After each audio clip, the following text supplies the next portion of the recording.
നിങ്ങളുടെ ഈ ഊച്ചാളി ടാങ്ക് പോലത്തെ ഒന്നല്ല, വെറൈറ്റി മീനുകൾ ഇട്ടിട്ടുള്ള 2 ഫിഷ് ടാങ്ക് എന്റെ വീട്ടിൽ സെറ്റ് ചെയ്തേക്കണെന്ന് കേട്ടിപ്പോ എന്നാ അതൊന്നും കാണണല്ലോ വെച്ചിട്ട് നമ്മള് നേരെ അവരുടെ വീട്ടിലേക്ക് വിട്ടു. കാര്യം അവനൊരു മോശകോടനാണെങ്കിലും പറഞ്ഞത് സത്യ. 2 സൂപ്പർ ഫിഷ് ടാങ്ക്.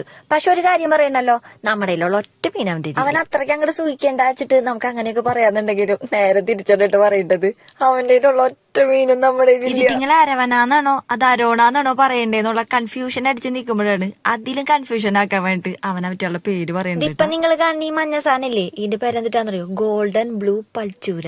എന്താ കഴിഞ്ഞില്ല ഈ നിൽക്കുന്ന ആളുടെ പേര് പറയട്ടെ, ചന്ന ഏഷ്യാറ്റിക്ക വൈറ്റ് സ്പോട്ട്. അയ്യോ, ഞാൻ ഈ പേരുകൾ പറയുന്നത് കറക്റ്റ് ആണെന്ന് പോലും എനിക്കൊരു പിടിയില്ല കേട്ടാ.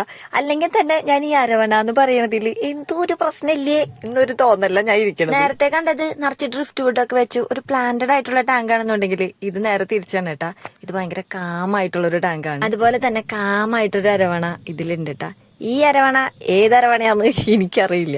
സിൽവർ ആണോ അത് ഗോൾഡൻ പേൾ ആണോ എന്നുള്ളത് നിങ്ങൾ അങ്ങനെ ടാറ്റ ബൈ ബൈ ഒക്കെ പറഞ്ഞ അവരുടെ വീട്ടിൽ നിന്ന് ഇറങ്ങാൻ നിക്കണ നേരത്താണ് അമ്മ എന്ന് പറയുന്നത്, ദേ അവിടെ നിശാഗന്ധി പൂത്തിട്ടുണ്ട്. നോക്കുമ്പോണ്ടല്ലോ നിശാഗന്ധിയുടെ മൊട്ടിങ്ങനെ വിരിഞ്ഞ് പൂവായി വരുന്നുണ്ട്. എന്റെ വീട്ടിൽ ഈ ചെടിയുള്ള സമയത്താട്ടെ ഞാൻ ഇതിന്റെ പൂ കണ്ടിട്ടുള്ളൂ. പിന്നെ ഇത് എത്ര വർഷങ്ങൾക്ക് ശേഷമാണെന്നറിയാമോ ആദ്യം ഈ പൂവിനൊന്ന് കാണാൻ പറ്റും. വീടുകളിലൊക്കെ ഈ ചെടി ഭയങ്കര കുറവായിരിക്കും. പിന്നെ അത് മാത്രല്ല, ഇത് രാത്രി മാത്രം പൂക്കുന്ന കാരണം കൊണ്ട് ഇതിന്റെ പൂ കാണാനായിട്ട് ഭയങ്കര പ്രയാസം തന്നെയാണ്. ഇന്ന് വിരിഞ്ഞ പൂക്കളുടെ കൂടെ നാളെ വിരിയാനുള്ള മുട്ടുകളും കൂടി ബാക്കിയുണ്ട് കേട്ടാ.